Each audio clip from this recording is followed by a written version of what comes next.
Hey everyone, welcome to the Summit Sessions podcast. My name is Caitlin Natalie Lauren, and I am here with Miss Martie Smith, who is a U.S. Air Force veteran, a multi-bestseller, and an award winner. Miss Martie, how are you?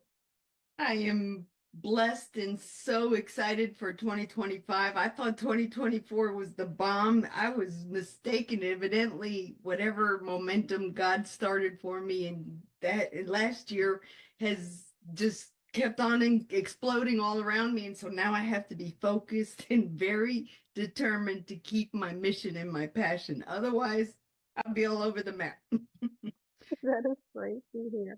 Now, I do want to thank you for your service because I know going into the military is not only nerve-wracking, but it also beats down on you mentally because you're seeing things that you normally would not see in the real world, and you're being put in situations that you would I can't even imagine that you would ever think that you would be put in. Now, what I would like to know is what inspired you to enlist into the military and mainly being in the Air Force because there's so many military branches out Right. Well, backtrack a little bit, and I was told I was a mistake by my mom. I'm sure she didn't have the manual to raise the only daughter. I was the one girl among two boys, but for some reason she didn't want nothing but boys. And she said one day at 7 years old, "You were a mistake." And I was like, "Well, I didn't ask to be born." Back then it was very traumatizing, very demeaning, very sad, very I was heartbroken. But I think that instilled in me like a stubbornness to prove to myself my worth. Only I didn't know how, in some way, subconsciously, I said, one day I'm gonna find it. Even if my parents don't see it, the world doesn't see it, I'm gonna find it. It took me 60 years, but the first most independent thing I had ever decided on was joining the Air Force. In the Air Force, the recruiters were coming around the last year of high school. And I was like, okay, I don't want to be stuck at home. My dad would say, "You're not going to get married or you're not leaving the house until you get married." I said, "How am I going to get married if I can't date?" Okay, that's how strict the childhood and household it was. But the Air Force to me smelled like freedom. Granted, it was a little, everybody else, "Oh my God, they're going to take all your liberties." And oh no, you don't know, you don't know. So I joined the Air Force. I wanted the Marine Corps because I was window shopping for the uniform, and the Marine Corps there. with it. Yeah, they were in high school. I was like, okay, let's see what I can do. This sounds interesting. So I said Marine Corps, but then I saw who was representing. I said, no, I'm going with, I like to fly. I like Air Force. That seems okay. So the recruiter was really nice and everything, and he just won me over. I signed a contract because I got left back a year in kindergarten. So I was of age to sign the contract. So that's what made me want to join the Air Force. It was the best thing I had done, but it was the worst thing in the world for me to face my parents with. Now, what was that like telling your parents, oh, hey, by the way, I enlisted? Yeah, I don't belong to you anymore. I belong to the government. Well, for one, they were not happy. They were not pleased, and then they threatened to move so that I wouldn't have to enlist. And I said, "Oh no, no, no! See this contract," and I became an attorney type deal. Like I already knew it was a federal offense to be AWOL, and then I said, "And you'll go to jail for invading the order, whatever, however I could put it." And they moved to Florida. We were in New York, and I was supposed to leave the port of exit or entry into New York. A friend of mine, my godmother, she decided to buy the ticket. She says, "When you make money, you just pay me back, and we'll go with that." So I hid that ticket like I was hiding my life, just preserving it with all. I put it in the back of the car, so I was the driver of the household, so they wouldn't go back in the trunk. But I got to Florida and I kind of played it by ear. Okay, yeah, we moved. No, no, no. I didn't say anything more about the Air Force, but January was when I was leaving. December came and Dad decides he wants to get me married. He had he had set me up with a guy that worked in the nuclear power plant with engineering division, and he says, "You're going to marry this guy," and I'm like, "No." And he gave me a diamond. The guy was really nice, but I didn't like him, or even I didn't say thank you. I said thank you, but I didn't kiss him or anything. So to me, that wasn't an engagement.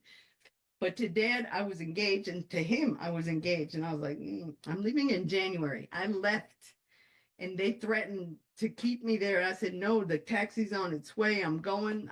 I got up enough gumption to get in that taxi and leave. I took off, and I didn't hear from them for 8 weeks of basic training. My first call home, oh, I'm coming home for leave. Well, the adventure continued, but I didn't care. Now I knew what freedom tasted like. And that's what made me evolve into the person I am now. Only back then I was very rusty and didn't really know which way to go, but I knew I didn't want to live at home. I wanted to go out in the world and venture it. And honestly, that is one really good way to get out there in the world and explore because you really, being in the military, you really truly are exploring the world because they're shipping you off everywhere. Now, I Yeah. do have to ask you, when you were in the military, how many countries did you visit? Actually, this is funny because I've moved 49 times in my lifetime, but that was prior to joining the Air Force and some of it after I left, but mainly with my parents. My mom and dad moved that many times in my lifetime, which back then was like, oh, I don't even have friends, long-term relationships, nothing. But it taught me adaptability. It taught me flexibility. It taught me how to blend in with the cultures because I was born in Colombia, South America. In moving to the United States, I thought it was safer to speak English, and by all means it was, because in Spanish there's different dialects, and you don't, you may say a fruit, but in another part of the South American, it's something very naughty. So I was like, English is my safe bet. So I became the interpreter for mom and dad. Well, dad was an electrical engineer, but they still would always speak to me in Spanish in front of my husband and everything. So I was always the interpreter. It's Oh, crazy. that is always fun Uh-huh. because did you ever have to like hold back on what your parents were saying since you were the interpreter? Like if they said something that wasn't so nice, did you have to like play it off like, oh, they said you're handsome? No, I didn't really hold back, but sometimes I didn't know what to interpret because one time I was 5 years old in the gynecologist's office with my mom, and she says, tell the doctor this, ask him what about this. And I was like, how do you say that in English? And what are you talking about? Oh no. So this is why I said it's like walking into a rat's nest, like, no, no, no, keep me away. So I will tell you that later on in life, for 8 years, I did not speak Spanish. I had sworn off Spanish because it always got me in trouble, and I somehow associated with those limiting beliefs that if I spoke Spanish, I was going to get yelled at. So I decided, no, I'm not speaking any more Spanish. But then I've had so many things happen, and I knew that God was asking me, "Hey, I gave you two two talents, English and Spanish. What are you doing with the Spanish?" And I was like, so this is why I think I became an author. This is why I am so glad that I did, because now I have translated the original work that was in English, and I'm starting to translate it into Spanish, which opened up a barrage of blessings and a mirage for me because I think it's like a dream. It just doesn't even register that I had even ever thought of being something like this, but I am grateful to God. I'm grateful for the whole process, and I learned so many things because of all that adversity I lived. I love that. And I love that you have just this uplifting spirit. Now, to Thank go on the fact that you're an author, I know you have written many books, but the one book that I have noticed that you have written is called Resilience Nourishes the Soul. Now, what inspired you to write this book? And then, if you don't mind sharing your personal journey besides the military. Oh, the pandemic hit. And I was like facing a lot of deja vu. Why? Because I've had 27 surgeries and I was even in a wheelchair. So I did not want to be locked up behind doors watching TV and doing absolutely nothing. I'm a workaholic, so I needed to be feeling productive. Free book camp showed up online, and I was like, let me see, let me check it out. And I kept saying deep down, oh, you have to be William Shakespeare to write a book, but go ahead and go in there. You're killing time, whatever. So I went in there. The first day, I had already taken a picture of my book cover, and I had my title, Resilience Nourishes the Soul. Why that title? 70 pounds, 70 inches were dropped from my body during the pandemic back in 2019. And when I changed my body, it's like it woke up my mindset to want to learn more and see things clearer. So then I started looking back at everything that I had faced, and I was like, it's rough. And, I've had a rough life at whatever.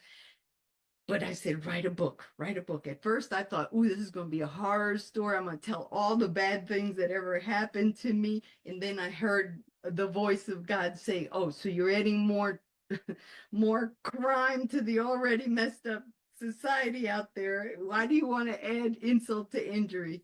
So then I thought, I could look back. And then I was also simultaneously taking empowerment courses. Plus, my transformation had created a YouTube channel to show the product that I wanted to promote. But somehow or another, I kept seeing that every recording referred back to the transformation, discovering myself, self-love, and all this emotional stuff that I had managed to start clearing out like the garage that was all junked up for years. And I was like, okay, I know I know I can make something out of this. So I started saying, okay, look back at everything bad that happened, but look at everything you've survived. You've surpassed. You've overcome. You've learned your lessons. These are opportunities. And then all of a sudden, everything started jiving together with the very thing I was learning in the courses. And I was like, wow, that's what was holding me back. That's not expressing, not digesting all those emotions and facing them with, whenever you feel something bad is happening at you, the first thing we tend to do is avoid it. We don't want it. We don't want no part of it. We walk away and we're like, you go to go away. It won't go away. It'll sit there. And something else similar will happen later down the line and trigger that very emotion. And now you get a little grand opening of a huge trauma trunk of events that have nothing to do with the reality of what happened. But we never resolved the first thing, and now you're adding more to that luggage. So I said, no, no. So I started writing the book. I had my chapters, my outline, everything by the end of the book camp, and I published in 2022. The Resilience Nourishes the Soul. I said, I've fed my body right. I need to feed my soul. And it was like everything jived together. And the very title was like, okay, yeah, this is nurturing me. My body's getting stronger. I became a personal trainer.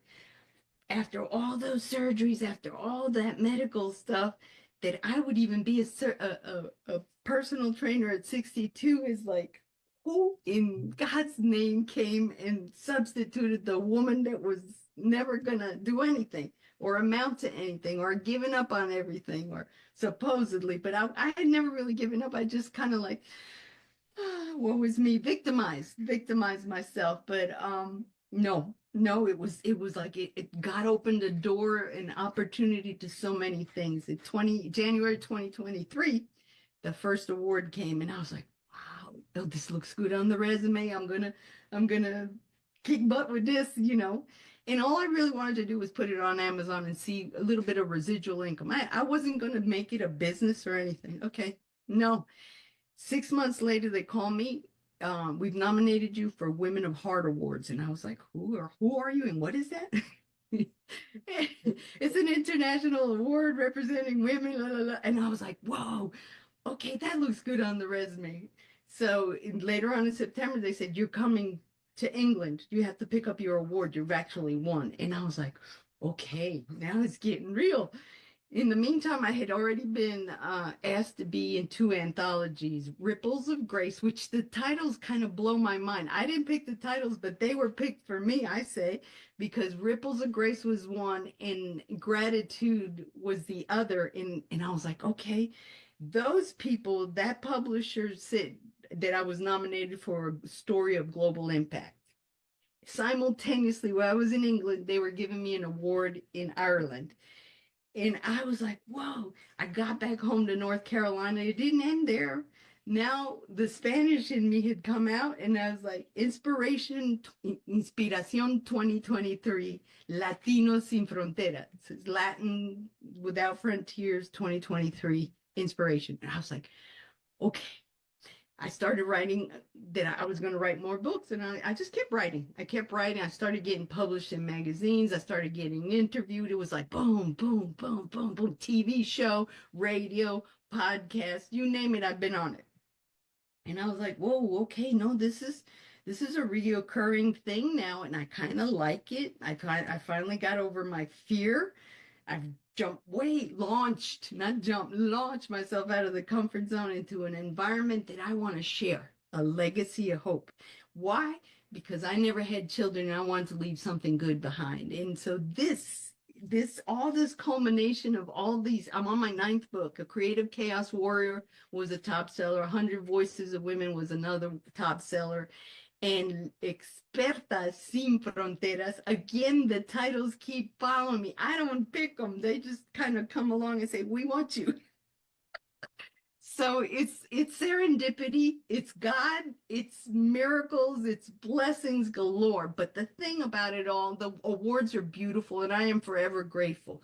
However, my message is to tell everyone that just because I did it doesn't mean you can't do it. Everyone has the opportunity. And so my offering to people is let's get you to that spot. Let's go together. Let's grow together. Let's expand the world. Be the miracle we all uniquely are. And go out there and share it with your children, with your friends, with your family, with all the people that need to hear the very essence that they matter, that they want to be heard and expressed and loved and everything else we all want. We don't want a bunch of money because if you think about it, most people that have won the lottery, they're miserable. They either get their stuff stolen from, they have a lot of maintenance, and they have to pay a whole bunch of people to keep their stuff. Well, I I also would, hope there's like a perk. Like yeah, people who win the lottery, it's like something bad happens to them. They either fall into or severe you health become a issues or they end up slave. passing away. Yeah, or you don't, it doesn't fulfill you. That's the thing. Money is great when you can help the world and you see the fruits of that. And that's where I had limiting beliefs about money. Oh, rich people are corrupted. But no, no, no. It's what you do with money that corrupts you. Okay? It's Yeah. not the money. The money is not corrupted. So redraw that thing in your head. And I think most people see it that way because the people that are successful have money. But that doesn't mean, and this is why I say you can have all the money in the world, but if you don't share what you have, you're never going to be rich. That's that's my thing. Yeah, And why? Because I was rich when I was little. I was in the blue blood family where we had maids for every reason and season. And at the same time, when we moved to New York or Florida or up and down the East Coast, wherever we were, I was that representative of the servant. And I didn't want to do that anymore. And I wanted to acknowledge that those people, those very servants that were around me when I was growing up, were the very ones that loved me, were the very ones that were those little angels that God puts in there and show love. So it's so wrong to misjudge people just because of their status. It's more how true are they? How authentic are they? How real are they? My dad was a wonderful man. He was great to everyone. He never had time for his own family at home.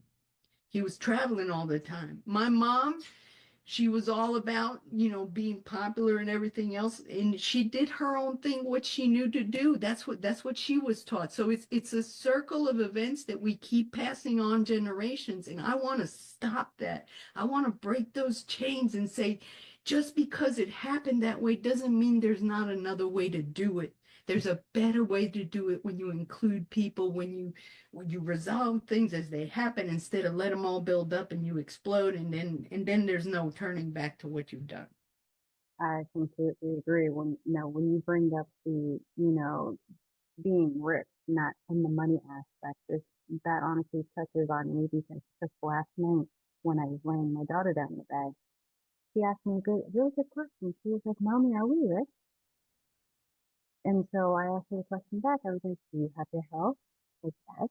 Are you able to get out of bed every day? Like, yes. Do you have clothes on your back, shoes on your feet, a roof over your head, food in your belly? She's like, "Yes, but I don't, why are you asking me these questions?" So I looked at her and I said, "Then you are rich." There you go. I don't understand it. I was like, being rich isn't all about money. You No, have all these things in front of you. Like, so yes, you are rich. exactly. You, And I think that's the problem that we had. We've been given definitions to the very things that we need, but we focused on the wrong things. So yes, we need to be rich. We need to be rich in virtues, in values, in goodness, in kindness, in wanting to share. We don't need to be rich in a whole bunch of stuff that weighs us down, worries us to death, and makes us paranoid about people being jealous or gonna get robbed or whatever. So because I've lived both of those sides, I know what it feels like. And yes, money would be wonderful to have where you just don't even have to think about it and go spend it and go fly here, go fly there. But what better way to enjoy life than to see that you've done something that impacted a whole bunch of people, that changed their life for a better way?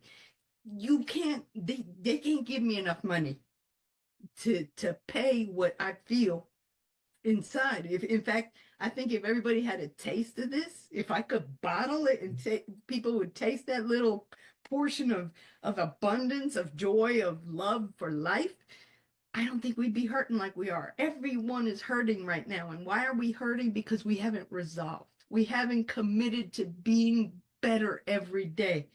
Yes, we've been scraping, we've bled, we've suffered, we sweated, we got drug around, we went against the wall, we got everything taken, we don't belong anywhere, whatever excuse you have of why you suffered doesn't mean there isn't a way to get past it.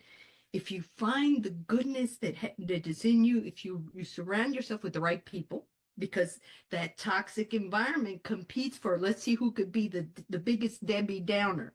Let's see who could be the most miserable person. And oh no, you got to worry about me because I did this and I don't that and this, I don't have this. No, and that's what's taught us all that. Oh no, if we have money, we won't have any of that. No, you'll still have it.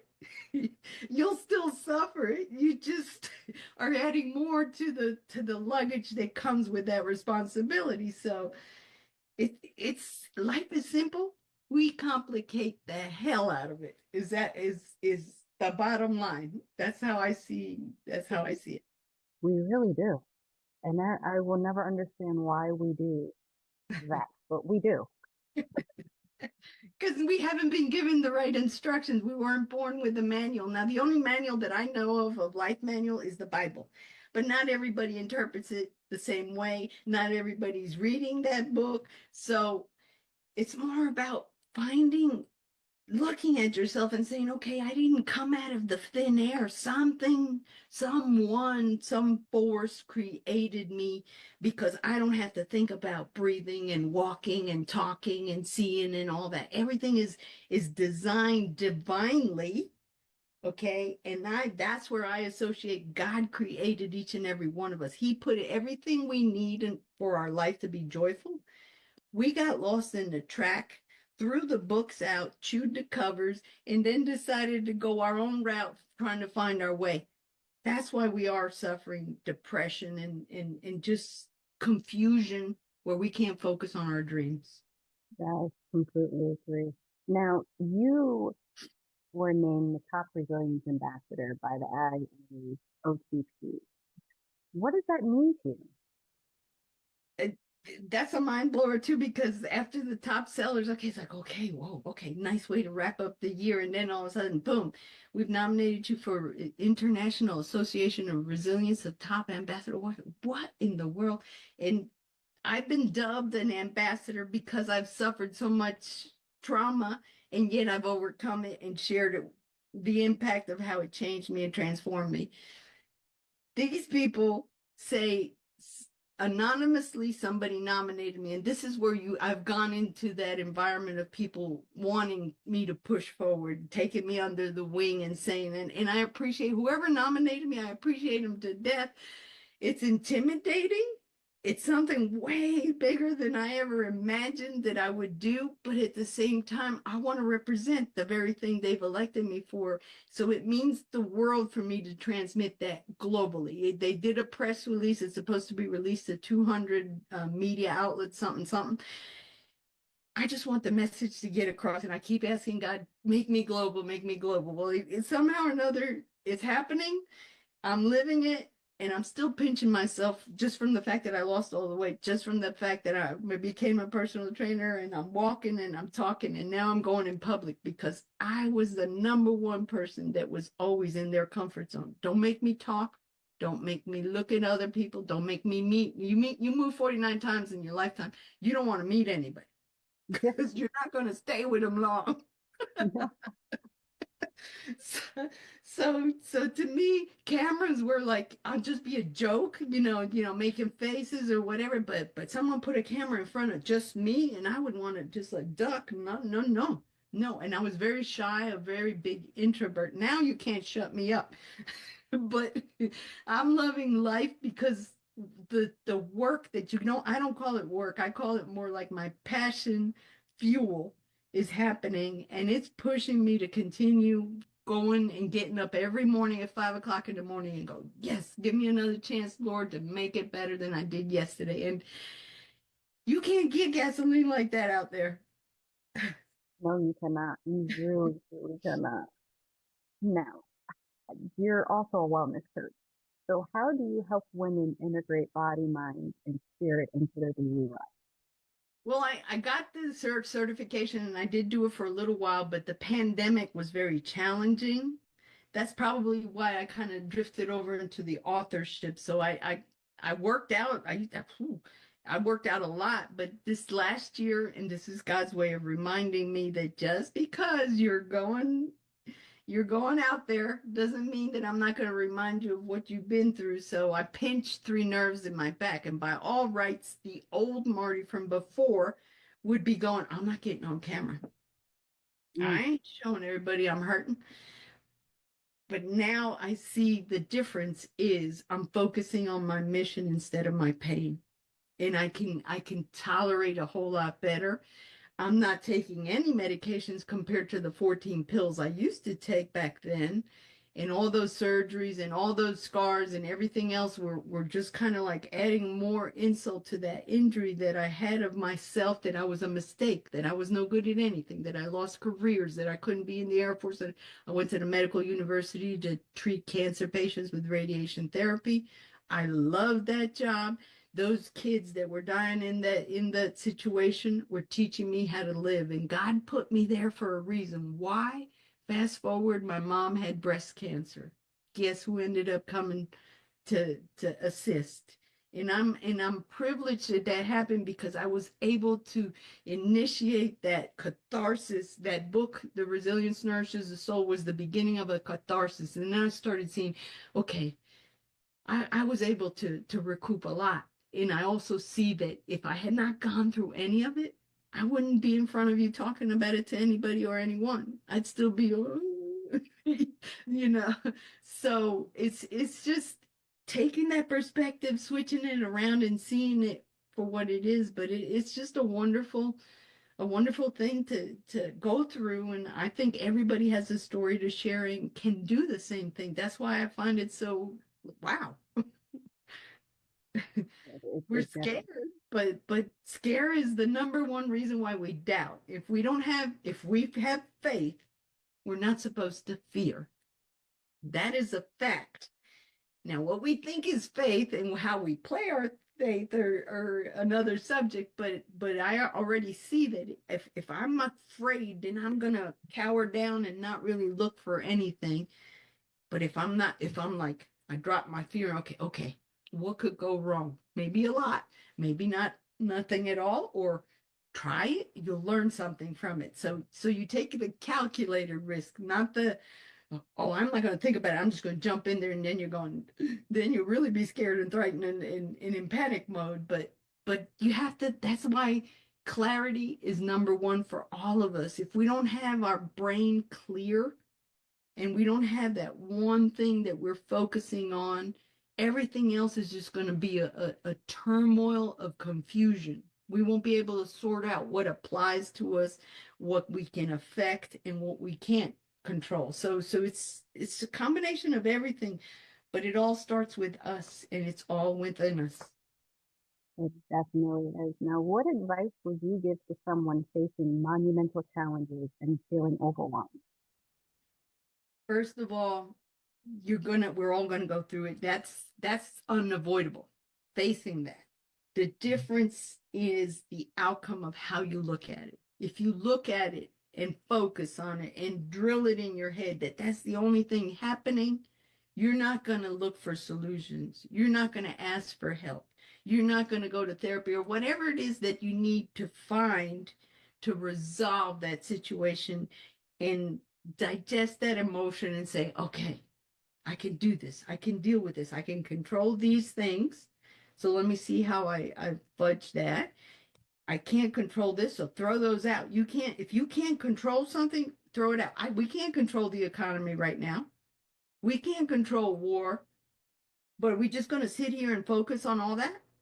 Or are we going to do something that keeps us fulfilled and thriving? And that's why I'm such a promoter of peace and calm and clarity, everything that we need, all those little tools that we need to keep our our posture, to keep our feet firm in everything that we are. And otherwise, we're on shaky ground in an earthquake, and we don't know which way is up. We'll get confused and we'll succumb to whatever someone comes and tells us that'll resolve everything. And it's not the truth, because nothing worth having is easy.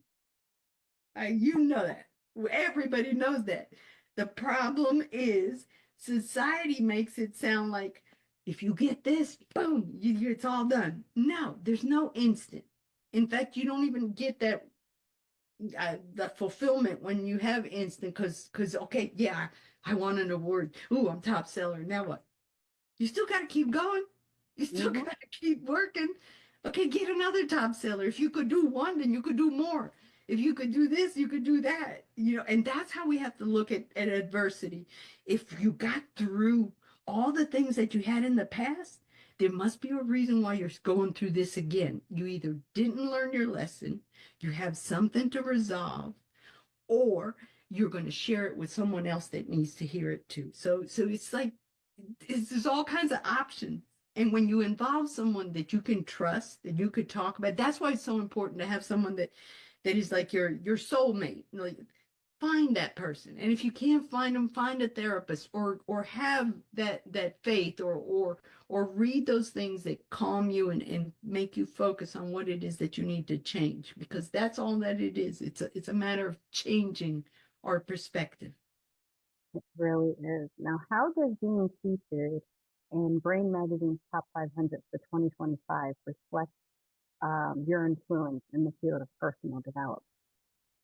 Well, I get to share all my goodies with a whole bunch of audience, international audience, which brings me right back to where God's putting me global. I didn't know that I was going to get the 500 Brain something award, and it's again overwhelming, but at the same time, it's like that badge of, wow, okay, I did that. Now what am I going to shoot for? Nobel Peace Prize, whatever. You just keep kicking it up a notch. And as you go and bring those people with you, and all of you together will be a movement. A, have all of the people that really care about the world, about humanity, gather them together with their talents, their treasures, and you'll see you'll make miracles. You'll see that people will change, communities will form and love and corroborate and be compassionate with each other, teach our future. The kids are the most important. Even if we don't have children, I focus on children because of that. Because when I was little, I wish someone would have told me the things, the very things I'm now learning. But I also know that God had that purpose for me to teach or pass it on, the torch.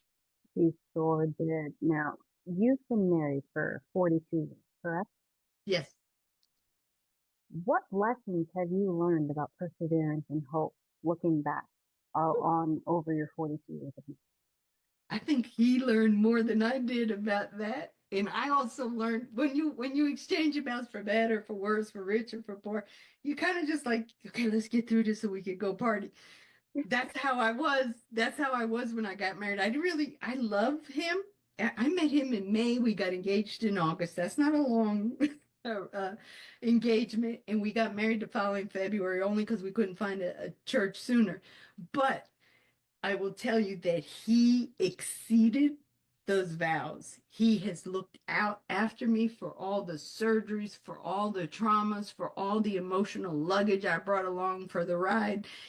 And I learned that if he could do it, reverse the roles, what if he were in that? How would I be able to help him? If I'm a mess too, I'm not going to be able to help him. So that's why I strive to learn more and do better and be more kinder and more patient and everything else. So those 42 years have been gold, and at the same time, well worth the effort. And I think I made him suffer more than, but obviously love conquers everything. It definitely does. Love does conquer everything. Now, what does sowing seeds of resilience mean to you, and how do you live that mission to you? Sowing seeds of resilience, that's it. Sharing a little tidbit every day with what it is that people discovering you. Because I'm going to the grocery store and say, wow, you're the only one that's smiling in here. What? And then boom, I tell them, I said, because how can you not? I was this, I was that, I was this, and it. So that's planting a seed in someone else when they hear that little tidbit. Okay. And it's kind of like it's paying it forward. You're just putting it in there. If they nurture it, if they, feed it, if they read, if they instruct themselves, as they gather all those tools that I'm telling you that we need to find, that blooms into something wonderful because you are leaving that resilience with someone else. And so I've seen it firsthand, and I never thought I would, but I've seen it firsthand. People come back and say, you just don't know how you've impacted me. And I'm like, okay. It's humbling. It's humbling to hear those words because you were the one that used to want to be helped. You were the one that used to want to throw the little white flag and come here, somebody rescue me, throw me the life jacket, whatever, to get me out of this muck and funk that I've been in. And when I see the people come back and transform and say, you just don't know. I said, yes, I do. But wow, thank you for sharing, because when you transform like that, you could see it. It radiates joy in you. And if you saw pictures of me 10 years ago, you say, bless her heart, she's not going to make it. So it rejuvenates you. It makes you joyful and just like you're living, like you're really living. I love nature. I love children. I love animals. I don't think there's many things I don't love that I see on a daily basis. And that is enough medication for me to think that there's hope, that there is resilience, that there is things are going to change for the better. We're going to find a way. We just got lost in the shuffle, and every one of us needs to come back to ground zero and say, okay, it didn't work that way. Let's find a way.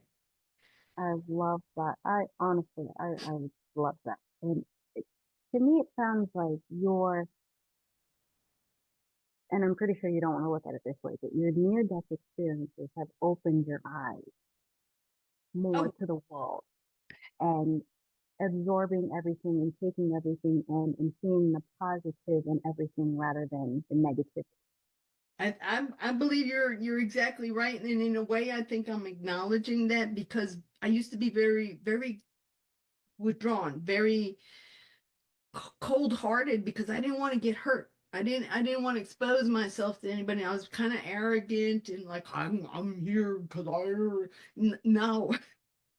No, it's kind of like I laugh at it now, but at the same time, when I see other people, it's a reminder you're reflecting the very thing you used to be. So be more compassionate, be more empathetic, be more understanding, because if you got through it, so can they, or maybe they won't, but you don't need to add to their injuries by, causing commotion and that makes a big difference because you're not the same person. You are not the same person.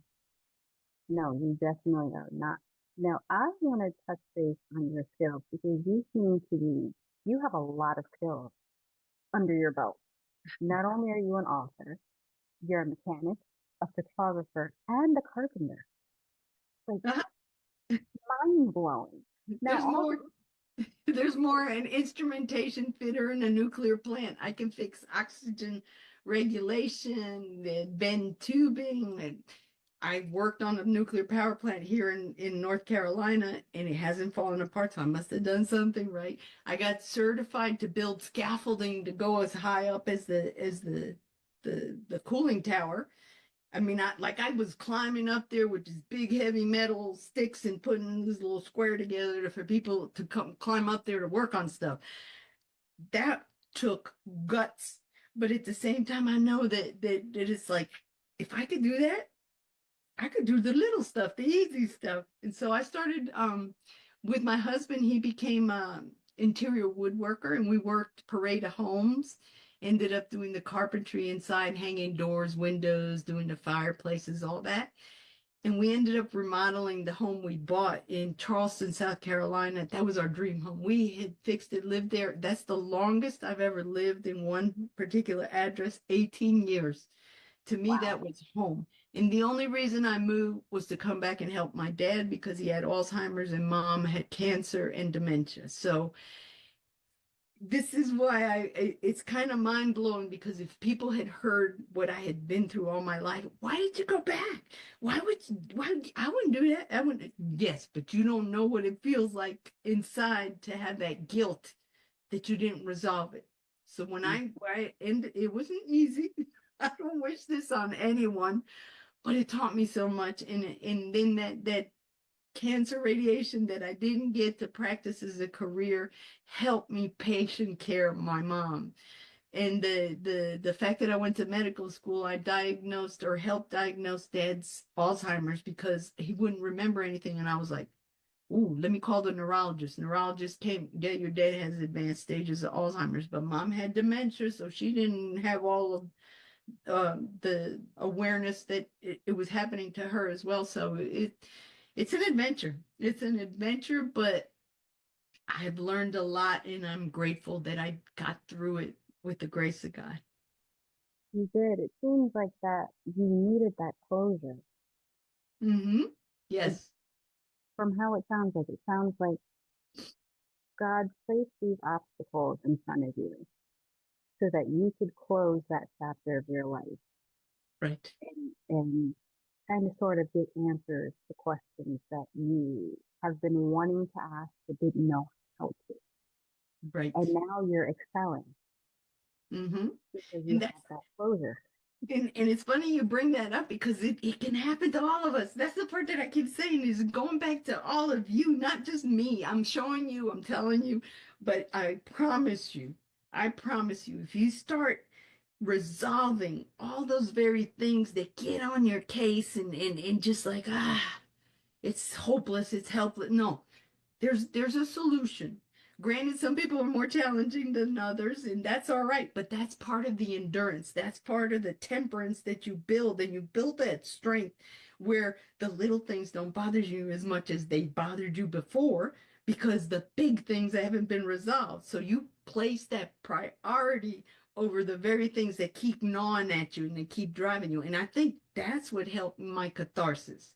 It's just like, okay, you were there for their final days, both your mom and dad. But what do you What's the bottom line? What do you add up from all that? I add up that I lived a lifetime of lessons that I need to share with the world and see that there is a rainbow, that there is hope, that there is joy on the other end of the spectrum that was a muck, that was the pit of misery, the the cloud of despair, the storm of the century, whatever you want to call it. We all have it.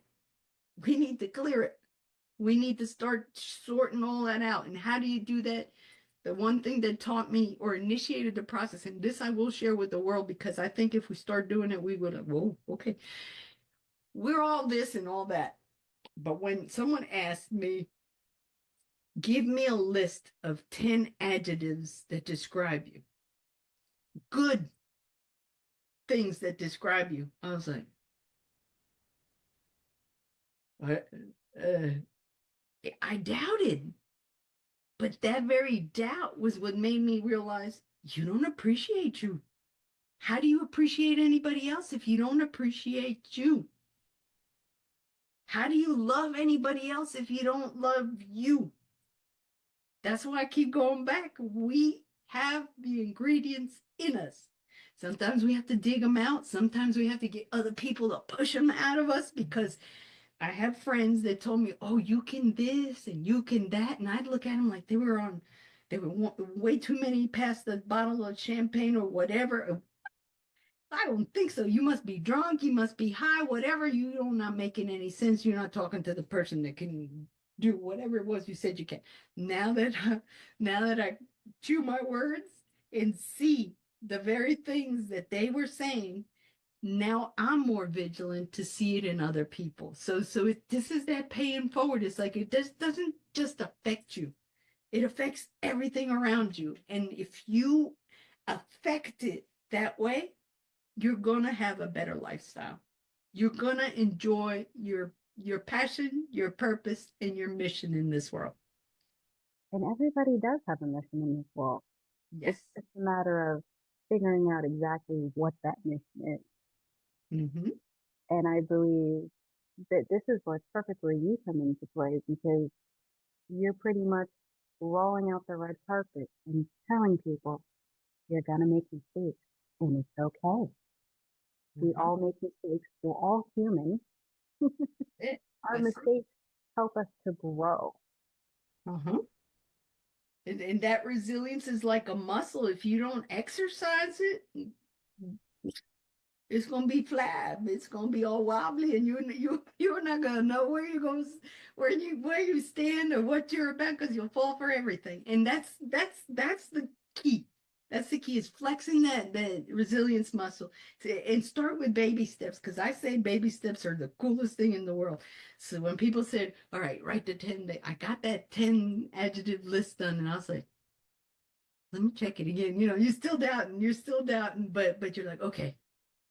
And then I asked somebody else, do you think that this is me?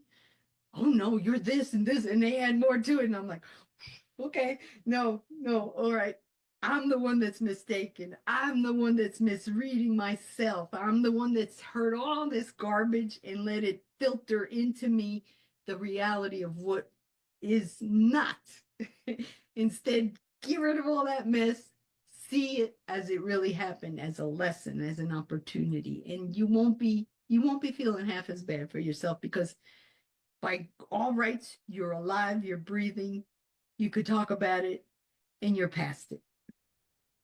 I that's honestly it's amazing. And I do want to congratulate you because I did read that you are on board with Kudos Miracle.